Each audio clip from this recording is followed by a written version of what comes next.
D'abord, je voudrais remercier François parce qu'il m'a introduit en disant « Vous allez assister à une conférence exceptionnelle ». Donc déjà, ça met la barre haut. Tu aurais dit il y aurait un petit propos introductif de Nicolas Hulot, ça me permettait une marge de progression. Il faut dire que, d'abord, saluer quand même la création de cet observatoire qui met tout de suite les choses à leur juste dimension.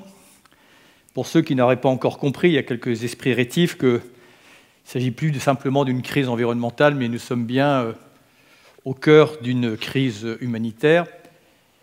Et ça n'est pas simplement l'avenir de la planète qui nous inquiète, mais je pense que tout le monde a compris que ce qui nous réunit ici, ce qui fait que les hommes et les femmes de bonne volonté tentent de s'opposer à la fatalité, c'est que c'est bien l'avenir de l'humanité sous une forme diverse qui est en train de se décider dans les temps qui viennent. C'est un combat qui est long, qui est difficile, qui est un peu ingrat. On a du mal, et personnellement, à comprendre pourquoi il faut dépenser autant d'énergie pour ramener l'humanité à un peu de raison. De temps en temps, il y a la tentation du désespoir, c'est normal. Et heureusement, dans ce parcours, il y a aussi de beaux moments, parce que ça fait converger vers vous le meilleur de l'humanité. Et dans les moments où on a tendance à désespérer de l'humanité, à penser qu'elle est à l'image de ce petit nombre qui nous a mis dans cette situation, en réalité, il y a une très belle humanité, c'est pour elle que l'on se bat. Puis, la vie vous sert des choses qui, de temps en temps, vous redonnent de l'énergie. Je pense à ça parce que ça va vous paraître presque futile, surtout de ma part, qui a eu la chance pendant 25 ans d'exercer un des plus beaux métiers du monde et de voir la planète dans sa diversité naturelle et sa diversité culturelle. Mais j'ai gardé ma capacité d'émerveillement et de temps en temps, la nature aussi me fait des signes magnifiques. C'est tout bête ce que je vais vous dire, mais il y a quelques jours de ça, j'habite en Bretagne, j'ai un petit jardin et dedans j'ai des rosiers tuteurs, comme on dit. Et un matin, il avait dû faire un peu froid dans la nuit et il y avait de la rosée. Et entre ces deux rosiers, espacés de peut-être 3 mètres, avec le soleil comme ça qui était bas sur l'horizon, il y avait une magnifique toile d'araignée sur laquelle perlait la rosée. Et je me suis posé la question, comment cette araignée, toute petite, grande comme mon ongle, avait réussi pendant la nuit à tisser une œuvre aussi remarquable. Comment d'abord elle avait réussi à relier le tuteur du premier rosier à l'autre rosier. Pour quelqu'un qui a eu la chance de nager avec les baleines, plonger avec les dauphins, voler avec les condors, vous pourrez vous dire que franchement il en faut bien peu pour m'émerveiller, non. Puis je suis allé prendre mon café, puis là j'ai ouvert le journal, puis parmi les nombreuses informations réjouissantes qui vous tombent dessus chaque matin, il y avait une petite information qui nous apprenait que les martinets étaient capables de voler 200 jours sans se poser. Eh bien, ces deux événements, je me dis, mais qu'est-ce qu'on est con. On va chercher des plaisirs factices tellement loin. On a cédé à cette utopie matérialiste et la nature est un extraordinaire réservoir d'émerveillement et de beauté. Et c'est probablement d'ailleurs le premier drame auquel nous sommes confrontés, et la première erreur que nous avons faite, c'est de vouloir nous affranchir de la nature. C'est une erreur d'abord parce que plus l'on pense se libérer de la nature, en étant convaincu qu'en se libérant de la nature, nous faisions démonstration de notre intelligence, et en réalité, plus on se libère de la nature, plus on fait démonstration de notre vulnérabilité. Et puis c'est un non-sens de vouloir nous libérer de la nature parce que nous sommes la nature. Nous faisons partie de la nature. La nature, c'est un tout, c'est un tissu. Et si vous coupez un fil, tout se délite. Nous faisons partie de la nature, mais nous avons un privilège dans cette diversité, c'est que nous sommes la partie consciente de la nature. Et qu'avons-nous fait de cette conscience ? C'est probablement cette question qui doit prévaloir. Parce que peut-être que c'est l'intérêt des crises qui se multiplient et qui s'ajoutent sur nos épaules, c'est que ça va quand même nous obliger à nous regarder un peu en face et à nous voir tels que nous sommes. J'entendais François et Caroline évoquer les phénomènes migratoires. Ce n'est pas une situation inédite d'ailleurs, parce que de tout temps, il y a eu des migrations, et même l'Europe s'est construite sur ces phénomènes-là. Mais enfin, certains s'en affolent, même sans panique. Mais si on était capable de nous voir tels que nous sommes, et peut-être que la crise climatique va nous y aider, au-delà de nos différences culturelles, économiques, géographiques, culturelles, religieuses, sociales, que sais-je encore. Quand on regarde en fait à l'échelle du cosmos, contrairement à ce qu'on croit, dans l'univers, la vie n'est pas la norme, elle est l'exception. Il me semble que malgré les efforts de la NASA et d'autres organismes scientifiques, on n'a pas encore trouvé dans l'univers le début d'un commencement de preuve que la vie ait pu trouver un cheminement ailleurs que sur cette petite tête d'épingle sur laquelle nous gambadons. Et donc nous faisons partie de cette exception.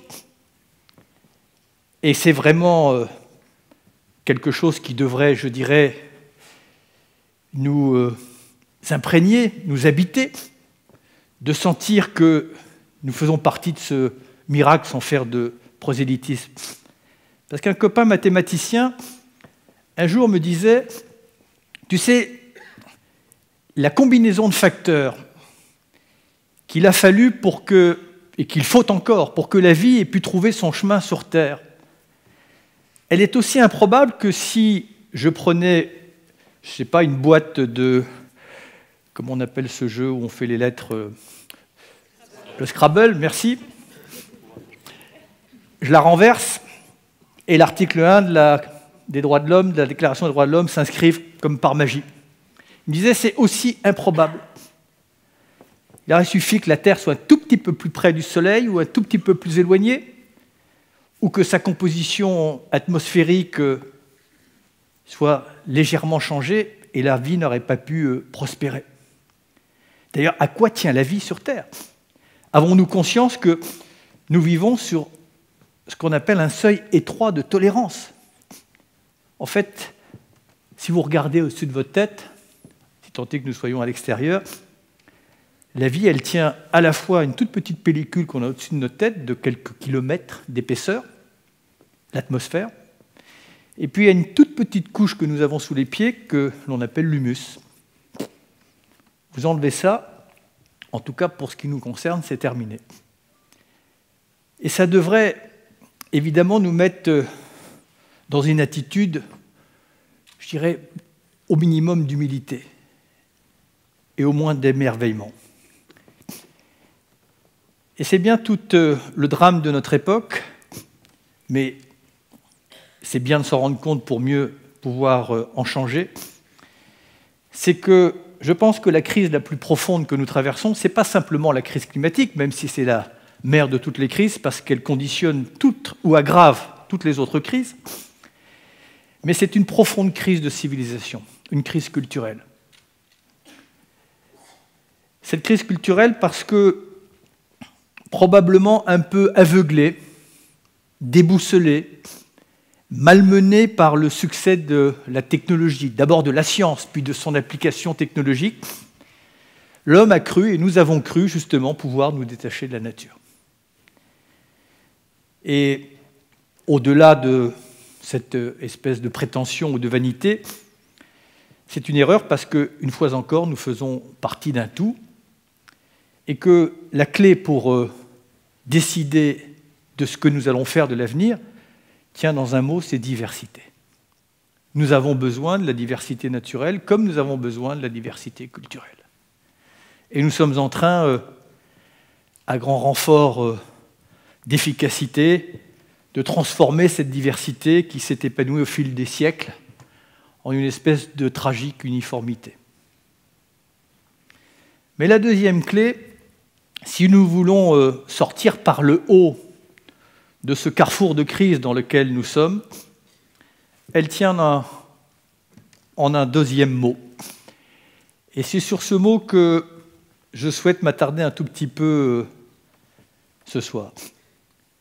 C'est un mot qui est souvent utilisé, parfois galvaudé, annoncé comme un vœu ou comme une intention, mais rarement réalisé, et qui ne doit pas forcément s'appréhender sur une question purement éthique ou morale, mais simplement le percevoir comme une obligation, une contrainte et presque une loi physique. Ce mot, c'est solidarité. Le XXIe siècle, pardon de paraphraser une phrase du siècle précédent, qui disait que le XXIe siècle serait spirituel ou il ne serait pas, c'est André Malraux qui nous l'avait dit, sera solidaire ou il ne sera pas.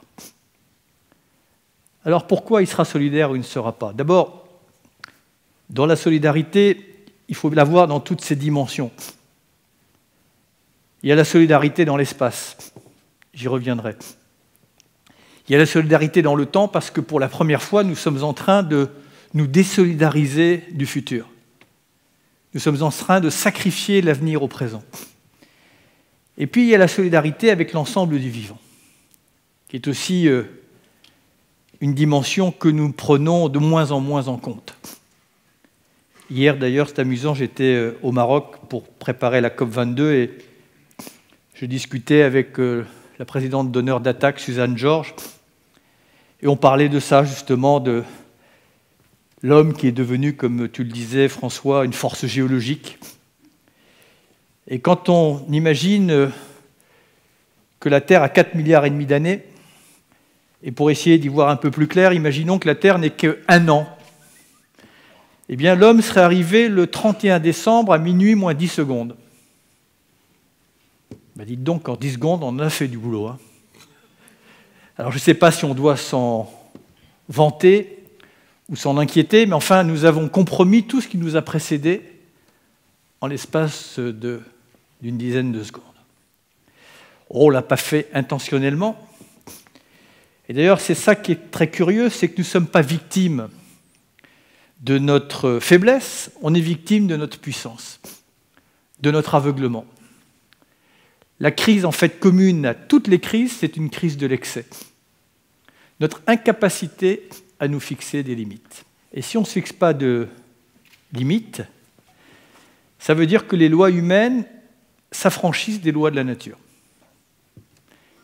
Et la nature nous impose des lois, notamment le fait que nous vivons dans un monde fini et qu'il faut raisonner dans un monde aux ressources finies.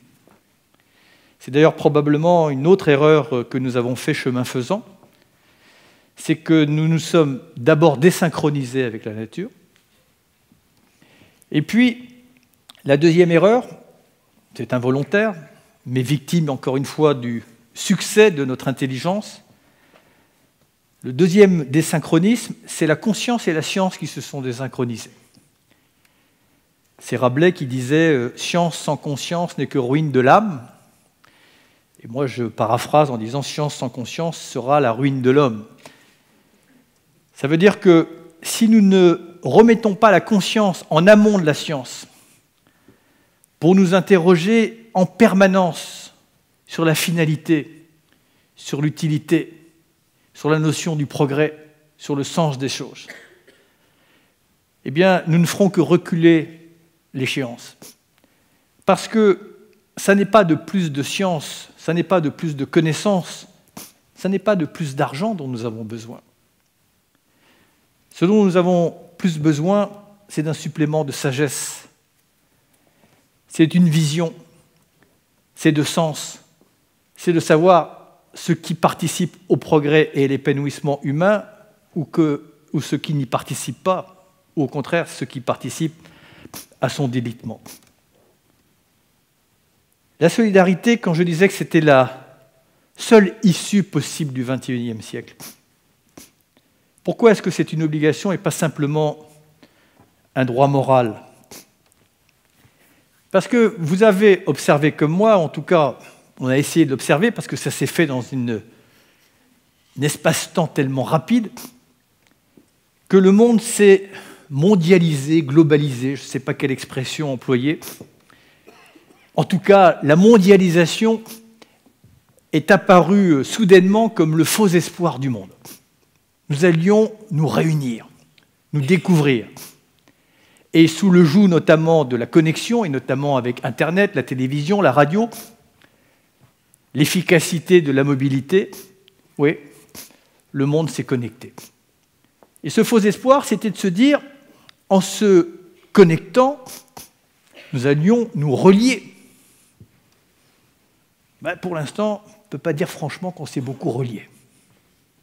D'ailleurs, comme le disait François, je vois plus de murs se dresser que de passerelles. Mais dans ce faux espoir, il y avait la promesse que nous allions pouvoir additionner nos différences, mutualiser nos expériences et nos intelligences. Et en réalité, qu'est-ce qui s'est passé? Et c'est important parce que ça me permettra de revenir au thème du jour, l'immigration climatique. Plutôt qu'additionner nos différences, cela n'a fait que confronter nos différences, les exposer au grand jour. Ça a permis cette connexion brutale qui s'est faite en une espèce d'étincelle de temps, à chacun, où qu'il soit, au fin fond de l'Afrique, de l'Asie, de l'Océanie, par le biais d'un écran d'ordinateur, d'un reportage à la télévision ou d'un témoignage d'un touriste, de pouvoir apprécier sa propre condition, de pouvoir mesurer si sa situation personnelle était équivalente à celle d'un autre. Ça a permis tout simplement d'exposer comme ça, d'une manière criante, brûlante et indécente, les inégalités du monde, qui ont toujours existé. Pas d'une manière aussi prononcée, puisqu'elles n'ont cessé de se creuser. Pas simplement les inégalités économiques et financières, les inégalités simplement de chance, d'espoir de vie. Puisque vous n'êtes pas sans savoir que le lieu où vous allez naître détermine pour 60% le succès, la réussite ou l'échec de votre vie. Et après, 30 autres % de la famille. Et le mérite n'intervient que dans les 10 derniers pourcents. Et donc, je cite souvent cet exemple parce que c'est le cas pour 30 000 femmes par jour qui vont voir leur enfant mourir d'une maladie dont on a le médicament et le remède ailleurs. Mais jusqu'à il y a peu, cette femme ignorait ça. Elle voyait son enfant dépérir et elle mettait ça sur le compte de la fatalité. Et puis maintenant, elle sait que si son enfant était né de l'autre côté d'un fleuve, d'une frontière ou d'un océan, une simple tablette lui aurait permis de survivre. Et cette prise de conscience brutale, comme la prise de conscience que ceux qui subissent les conséquences des changements climatiques, comme ces 6 millions de personnes aux Philippines qui ont dû quitter leur territoire à cause de 3 typhons successifs, tant qu'ils ne savaient pas que ces typhons sont la conséquence d'un mode de développement dont ils n'ont pas profité, mais dont ils subissent les conséquences, tant qu'ils ne le savent pas. Eux aussi pensent que c'est le destin, comme cette femme qui va perdre son enfant, mais quand d'un coup ils découvrent que c'est parce qu'il y a tout un pan de l'humanité qui s'est développé à leur détriment et souvent sur leur dos, et que maintenant ils leur en font subir ces conséquences désastreuses, eh bien dans les deux cas, mais je pourrais en citer un grand nombre, vous ajoutez à l'exclusion et à l'inégalité un élément explosif qui est l'humiliation. Et l'humiliation, qui explique probablement l'état du monde aujourd'hui, eh bien ça fait le lit de toutes les radicalités, les réactions les plus incontrôlables. Dit autrement, si ces inégalités qui maintenant s'étalent au grand jour ne sont pas résolues, eh bien, le monde, où qu'il soit, puisque nous ne sommes plus dans un monde avec des espaces isolés, cloisonnés. Oh, j'entends bien que la première réaction presque animale, et encore, l'animal ne réagit pas comme ça, c'est dans les moments de crise ou de peur, c'est de se dire on va monter des murs, on va dresser des barbelés. Mais c'est vraiment ignorer ce qu'est la nature humaine, ignorer ce qu'est l'énergie du désespoir. Vous savez, la misère, elle est comme l'eau. Quand elle a décidé de trouver son chemin, elle finit toujours par le trouver. Vous pouvez dresser un mur, elle passera sur le côté ou elle passera en dessous. Et donc, cette idée qu'on peut s'abriter pour ne pas voir la réalité pour des autres et ne pas en subir les conséquences est un non-sens. Donc, nous n'avons pas d'autre choix que d'incarner, de réaliser cette solidarité. Mais, parce que si nous voulons aspirer ici ou ailleurs, vivre en paix, il faut résoudre ce substrat de la révolte, de l'humiliation. Et pour ça, il faut un modèle économique qui partage et qui ne concentre pas. Passer d'un modèle économique qui est basé sur la compétition à un modèle économique qui est basé sur la coopération. Basé d'un modèle économique qui est basé sur la prédation à un modèle économique qui est basé sur la protection. Parce que pour partager la richesse, quel que soit ce que l'on met derrière le mot richesse, encore faut-il avoir un substrat pour produire cette richesse.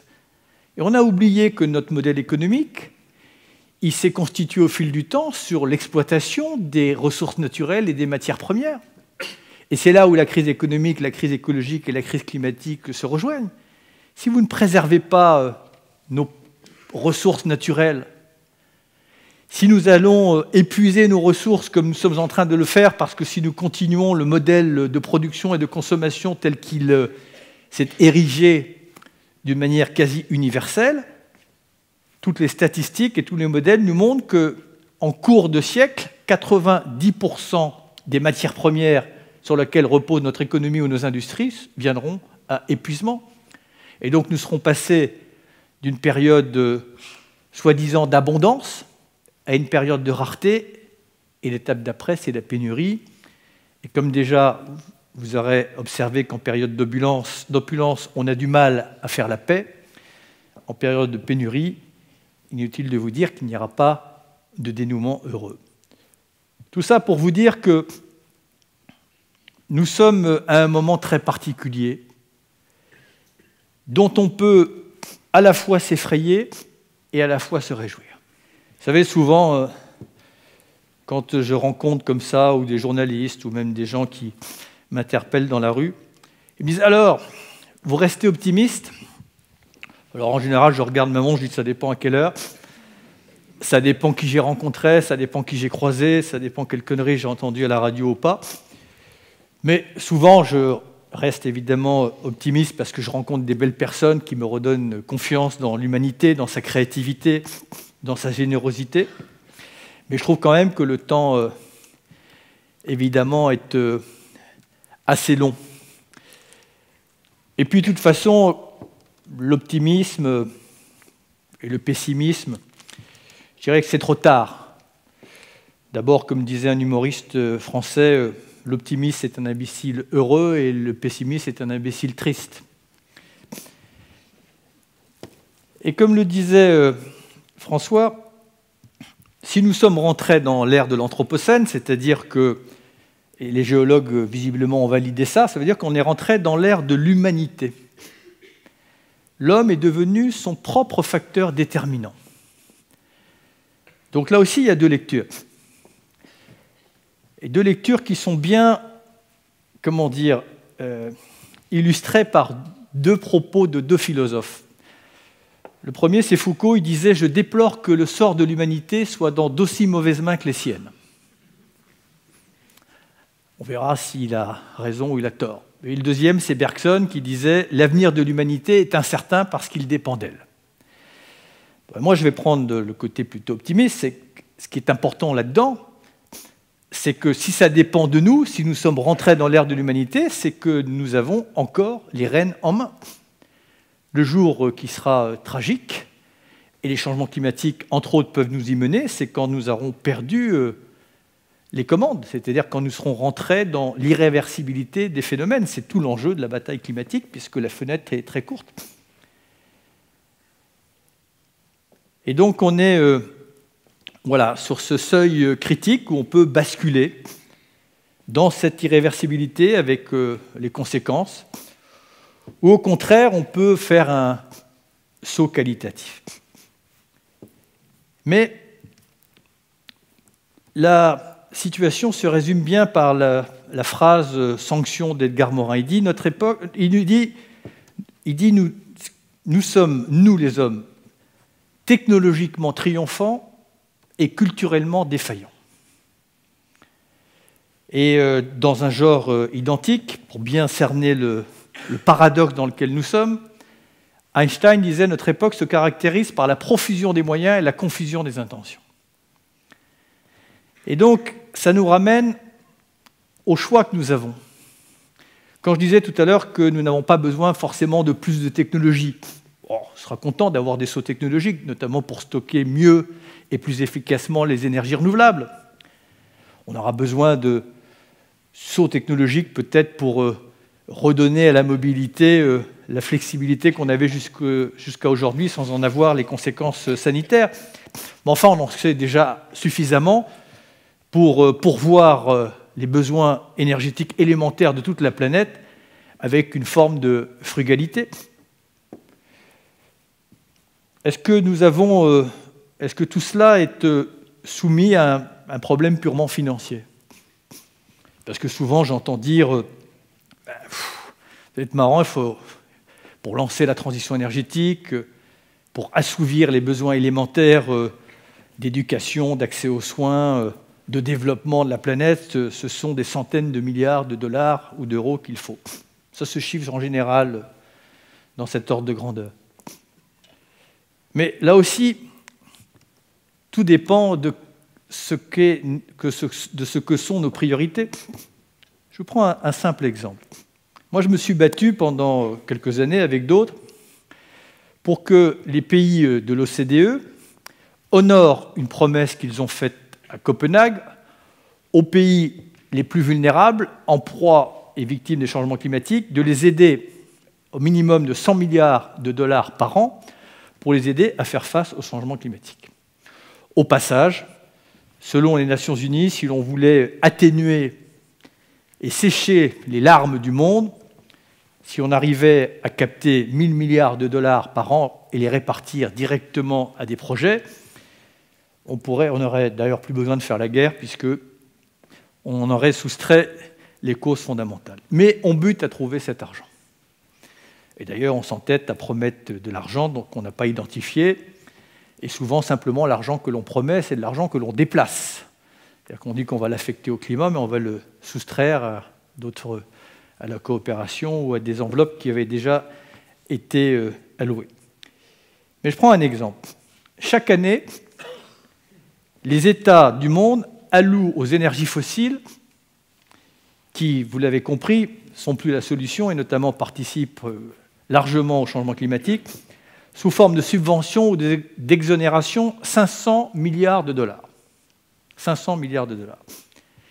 Selon le Fonds monétaire international et selon l'OCDE, le coût des conséquences environnementales et sanitaires de l'utilisation des énergies fossiles coûte à la collectivité mondiale 5 000 milliards de dollars par an. Donc d'un côté, nous mettons 500 milliards de dollars pour amplifier un phénomène qui nous en coûte 5 000 milliards. Donc vous avez 5 500 milliards qui servent simplement à foutre le bordel. Et on n'arrive pas à trouver 100, 200 ou 300 milliards qui pourraient changer la face du monde. Simplement pour vous dire que ce qui nous fait défaut, c'est une vision, c'est une définition du progrès, c'est la cohérence, c'est la volonté et l'intelligence collective. Mais c'est surtout un état d'esprit universel. Et c'est en cela que la crise climatique est peut-être une chance, parce que, comme je l'évoquais tout à l'heure, elle nous oblige à nous voir tels que nous sommes, c'est-à-dire comme une famille humaine paumée dans l'espace, comme des naufragés, ou éventuellement simplement comme des citoyens du monde. Et si nous arrivions à nous voir justement avec cette communauté de destin, de la même manière que nous avons une communauté d'origine, et à voir que notre diversité est un atout, que nos expériences différentes, que nos voies de civilisation différentes sont une richesse extraordinaire. Si nous arrivions, nous, les Occidentaux, à cesser de considérer que les autres sont le singulier et que nous sommes l'universel, eh bien, si nous pouvions franchir justement tous ces handicaps, il n'y a aucune fatalité à ce que ce XXIe siècle soit sombre et tragique. Simplement, il faut peut-être passer du siècle des vanités au siècle de l'humilité. Accepter que nous pouvons beaucoup, mais nous ne pouvons pas tout. Passer d'un siècle qui a concentré les richesses à un siècle qui va les partager. Passer d'un siècle qui a déclaré la guerre à la nature à un siècle qui va déclarer la paix à la nature. Oh, ce sont des formules, mais derrière, il y a des politiques. Derrière, il y a des moyens. Ce n'est pas le génie humain qui fait défaut. Le génie humain, si on lui fixe bien les contraintes, si on lui donne son cahier des charges, si on définit ce qui est prioritaire, et si on est capable de renoncer à ce qui ne participe pas au progrès, si on est capable justement de cohérence. Parce que tout ça nous ramène à la définition ou à la notion du mot progrès. J'en citerai deux. D'abord celle de Victor Hugo. Victor Hugo disait « Le progrès, c'est la révolution faite à l'amiable ». Moi, j'aime bien cette formule parce qu'on est à l'aune d'une révolution. On le sent. On sent que tout s'effrite. Alors évidemment, il y a la révolution qu'on subit. En général, elle est violente. Et puis, il y a la révolution que l'on provoque, que l'on construit, y compris la révolution des esprits. Et celle-là, j'espère qu'on va être capable de l'organiser collectivement. Et puis, le progrès, dans mon esprit, ça vaut par ce qu'on appelle des acquiescements et des renoncements. Des acquiescements, c'est-à-dire des choses que l'on décide de développer, et des renoncements, des choses que l'on décide de laisser tomber. Je prends deux exemples. Si on veut réussir l'enjeu climatique, entre autres, ça a été clairement dit, mais ça n'a pas été clairement entendu, il faut renoncer à exploiter les 3/4 des énergies fossiles que nous avons facilement accessibles sous les pieds. C'est un test. La nature nous teste sur notre détermination. Serons-nous capables, volontairement, consciemment, de ne pas exploiter ce qui, jusqu'à présent, était nommé de l'or noir? Et pourtant, notre salut passe par là. Est-ce que nous serons capables de renoncer à un modèle agricole qui participe, on ne va pas dire majoritairement, mais principalement au changement climatique? Est-ce que nous serons capables de relocaliser une partie de nos économies? Est-ce que nous serons capables d'avoir un modèle financier qui cesse de s'organiser pour échapper à la solidarité? Est-ce que nous aurons des espaces politiques qui vont reprendre la main sur ces zones où le pouvoir a été confisqué? Voilà les enjeux du XXIe siècle. Et donc c'est à la fois inquiétant parce qu'on sent bien que la Terre se dérobe un peu sous nos pieds. Nous sommes dans un moment un peu paradoxal où notre intelligence est mise en demeure de prendre en charge les conséquences de son propre succès. Mais nous avons tous les outils sous la main. C'est simplement de définir ensemble quel est le sens du mot progrès. Que voulons-nous faire de toute cette technologie? Est-ce que nous allons continuer à succomber au charme du matérialisme absolu, ou est-ce que nous allons être capables de rééquilibrer les choses dans une société où l'avoir aura son importance, mais l'être en aura encore plus? Et je pense que nous sommes dans un moment sublime où se joue tout simplement l'accomplissement de l'humanité. Oh, ça vous paraît très grandiloquent, mais vous savez, si on aborde les enjeux, et notamment la crise climatique, simplement sous l'aspect technologique et économique, je ne crois pas que seule la technologie va nous sortir de ce mauvais pas. Si l'homme ne s'interroge pas en profondeur sur sa place dans l'univers, sur son rôle, sur sa vision, sur le sens des choses, je crains que ce siècle ne reproduise à grande échelle les tragédies du siècle précédent. En revanche, si nous sommes capables d'affronter ce rendez-vous critique avec nous-mêmes, non pas pour nous humilier, mais au contraire, vous savez, c'est Voltaire qui disait « Pour nous grandir, nous devons descendre de nous-mêmes ». Eh bien, si nous sommes capables de revenir à notre condition d'homme et de ne pas nous prendre pour des super-dieux, eh bien, au contraire, je pense que nous pouvons avoir un siècle merveilleux. Vous savez, Camus disait, et ce sera ma phrase de conclusion, « Celui qui désespère des événements est un lâche. Celui qui croit en la condition humaine est un fou. J'ai choisi d'être fou. » Merci.